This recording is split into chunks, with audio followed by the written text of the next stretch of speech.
ईश्वर ने हमारे भाग्य में जो लिखा है उसे हमसे कोई नहीं छीन सकता।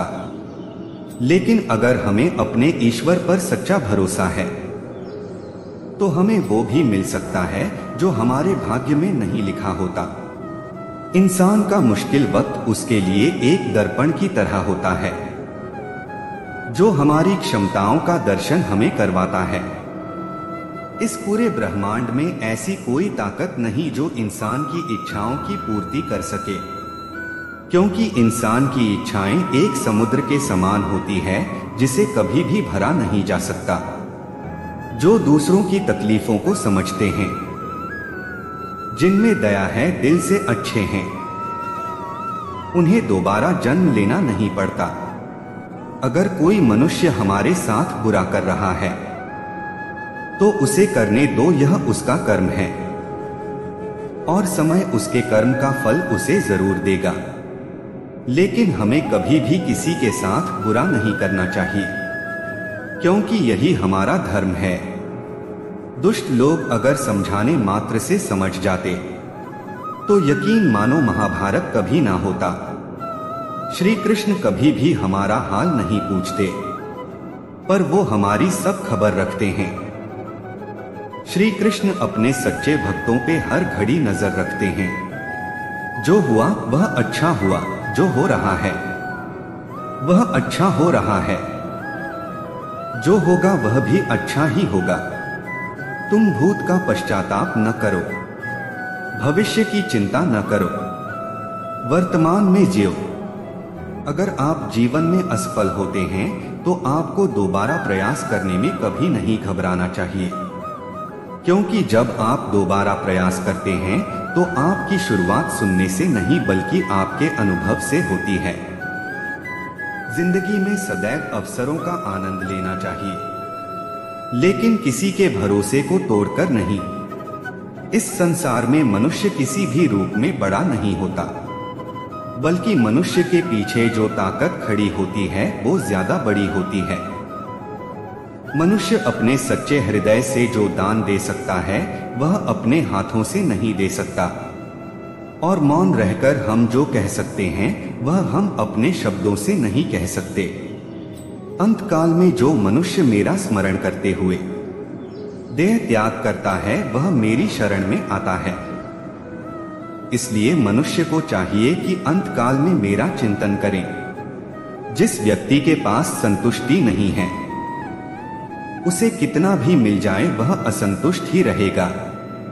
श्री कृष्ण जी कहते हैं, जिस व्यक्ति को आपकी कद्र नहीं उसके साथ खड़े रहने से अच्छा है आप अकेले रहे। जब आपके जीवन के चारों ओर हताशा और निराशा हो, जब दुखों ने आपको हर जगह से घेर रखा हो, तब आप सच्चे मन से कृष्ण जी के नाम का दीपक जलाना और अपना सब हाल श्री कृष्ण को सुना देना। श्री कृष्ण स्वयं आपके सब दुख हरने आएंगे। तुम उसके लिए शोक करते हो जो शोक करने के योग्य नहीं है। बुद्धिमान व्यक्ति ना जीवित और ना ही मृत व्यक्ति के लिए शोक करते हैं। मनुष्य का जीवन केवल उसके कर्मों पर चलता है। जैसा कर्म होता है वैसा उसका जीवन होता है। क्रोध की अवस्था में भ्रम जन्म लेता है। भ्रम बुद्धि को नष्ट कर देती है।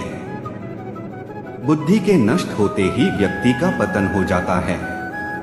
प्यार और तकदीर कभी साथ नहीं चलते, क्योंकि जो तकदीर में होते हैं उनसे कभी प्यार नहीं होता, और जिससे हमें प्यार हो जाता है वह तकदीर में नहीं होता।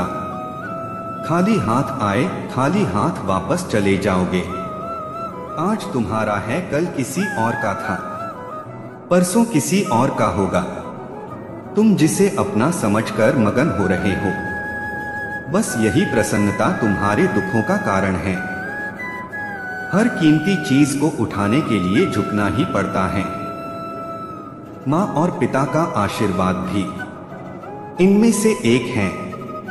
अगर व्यक्ति शिक्षा से पहले संस्कार, व्यापार से पहले व्यवहार और भगवान से पहले माता पिता को पहचान ले तो जिंदगी में कभी कोई कठिनाई नहीं आएगी।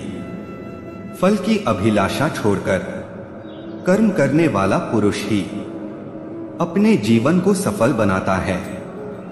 स्वार्थ से रिश्ते बनाने की कितनी भी कोशिश करें, वो कभी नहीं बनते हैं। और प्रेम से बने रिश्तों को कितना भी तोड़ने की कोशिश करें, वो कभी नहीं टूटते। जीवन में समय चाहे जैसा भी हो, परिवार के साथ रहो।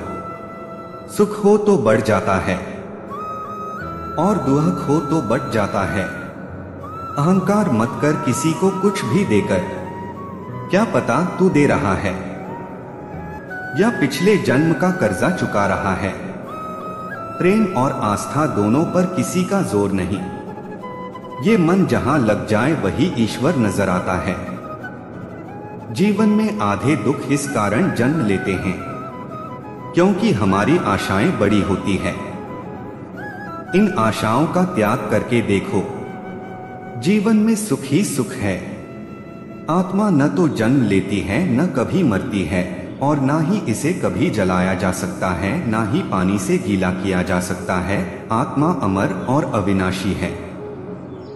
जब हम स्वयं जीवन के शिल्पकार हैं, तो चलो हम अपनी मुश्किलें को हराते हैं, जीवन में मुस्कुराते हैं।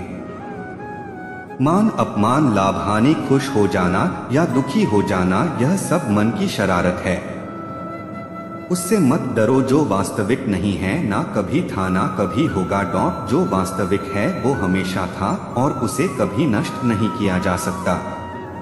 यदि आप किसी के साथ मित्रता नहीं कर सकते हैं तो उसके साथ शत्रुता भी नहीं करना चाहिए। अमीर बनने के लिए एक एक क्षण संग्रह करना पड़ता है, किंतु अमर बनने के लिए एक एक कण बांटना पड़ता है।